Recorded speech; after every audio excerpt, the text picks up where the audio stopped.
The Golden State Warriors are in an incredible position. They're not only one of the teams that are the top contenders for next year's title after winning the championship last year, but they're one of the few teams that's contending while grooming their stars of the future. 2 straight down years in 2019 and 2020 was a tough setback for Golden State, but they were arguably blessings in disguise because they allowed the Warriors to draft great prospects like James Wiseman, Jonathan Kaminga, and Moses Moody. The young talent that the Warriors have acquired over the years will give their dynasty more longevity. So let's break down why the Warriors' young pieces will extend their dynasty into the 2030s. But before we continue, I'm trying to hit 15,000 subscribers by the end of the year. So if you enjoyed the content, please like the video and hit that subscribe button. First, let's start off with Jordan Poole. In a recent poll on this channel, over 60% of you guys voted Poole as the Warriors' most promising young player. Poole probably has most NBA teams kicking themselves because he fell all the way to the 28th pick in the 2019 draft, and 3 years later he's one of the best young players in the entire NBA. Poole had a quiet rookie year, only averaging 9 points per game while spending time in the G League, but he worked his ass off to get to where he is now. Last year was Poole's breakout season, and he was one of the biggest reasons the Warriors won the championship. He averaged 18 points and 4 assists per game and was one of the top candidates for the Most Improved Player of the Year award. Thanks to his incredible speed and nice handle, he could break down defenders at will where he's a strong finisher at the rim, but he's also a lights out shooter with deep range. When Poole really gets it going, he can light up almost as efficiently as Steph. Poole still needs to get better defensively, but he looks like he's on his way to becoming a legit star. Now let's talk about Jonathan Kaminga. Kaminga was taken with the 7th pick in last year's draft. He was considered a physical specimen at 6'8" with a 6'11" wingspan and with speed, strength, and explosion, but he was also considered pretty raw offensively, but the Dubs were confident that they could develop him into a great two-way player. In the early part of Kaminga's rookie season, he barely got any playing time, so he was sent down to the G League to play for the Santa Cruz Warriors. But Kaminga impressed the Warriors coaching staff with his athleticism and work ethic, and he would earn a much larger role with the team.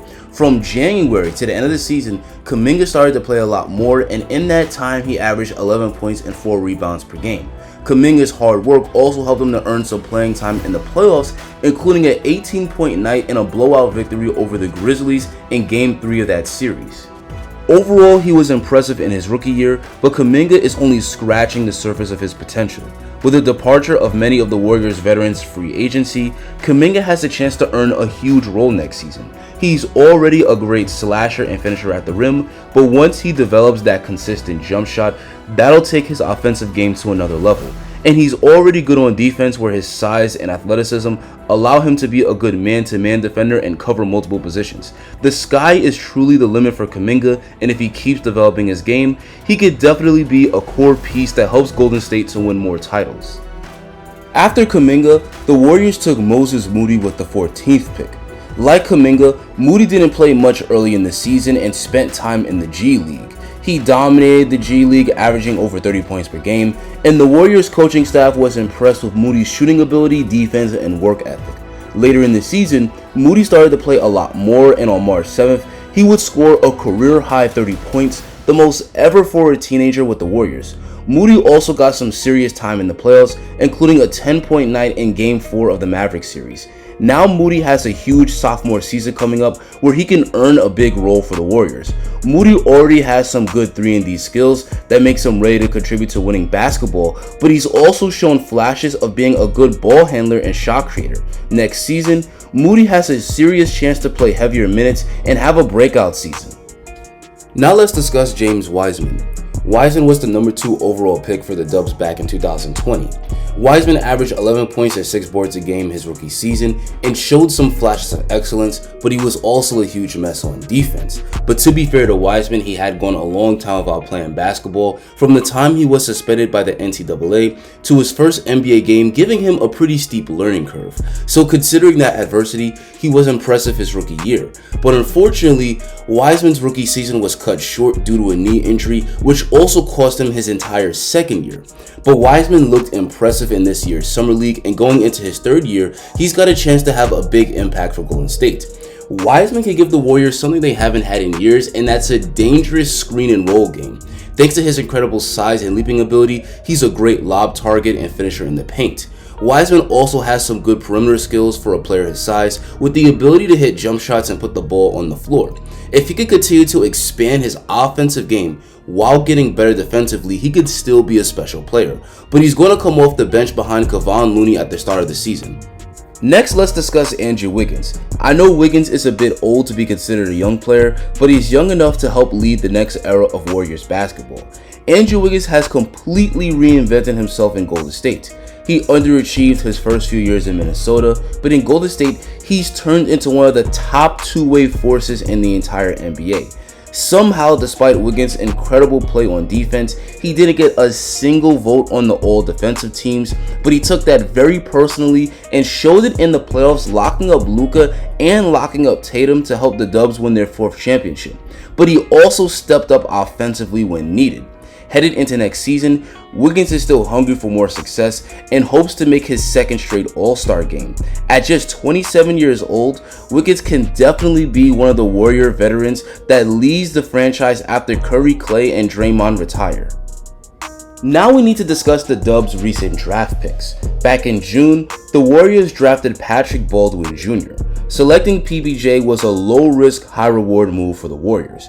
He was projected to be a lottery pick back in 2021, but he had an injury-riddled college season at Milwaukee, which caused his draft stock to take a nosedive. But the Warriors were still very high on him and took him with the 28th pick. Unfortunately, PBJ wasn't able to play in Summer League due to injuries, but so far he's reportedly impressed the Warriors coaching staff in workouts. He's a 6'9" forward with a lethal outside shot and an excellent perimeter game for a player his size. He could put the ball on the deck and score, whether getting into his pull-ups or getting to the rim, and he also passes the ball very well. He's got an intriguing upside, but the Warriors will more than likely bring him along slowly in his rookie year and let him spend some time in the G League. But after his rookie season, PBJ will get his chance to earn a much larger role on the team. If Patrick Baldwin Jr. pans out for the Warriors, he could definitely be a star. After PBJ, the Dubs made 2 other picks, with one of them being Ryan Rollins. Rollins has a very good physical profile for a guard at 6'4" with a 6'10" wingspan. He was known as a very good shot creator at Toledo, averaging 19 points per game his sophomore year. He's a quick, shifty guard that can drive and finish at the rim, score in the mid-range, and facilitate. He's got potential to be a very good combo guard, and he was a great find for Golden State in the 2nd round.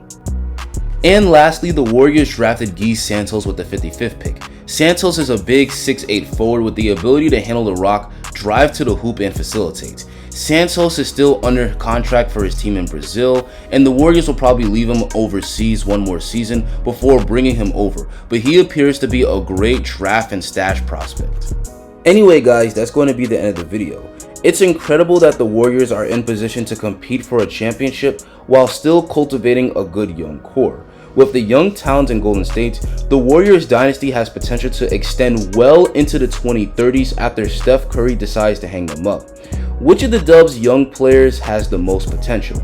Tell me in the comments. If you enjoyed this video, please drop a like on it and subscribe. One of the key players headed into next season will be Klay Thompson, who I expect will be much better headed into his 2nd year back from injury. Click this video to see why you shouldn't sleep on Klay Thompson headed into next season.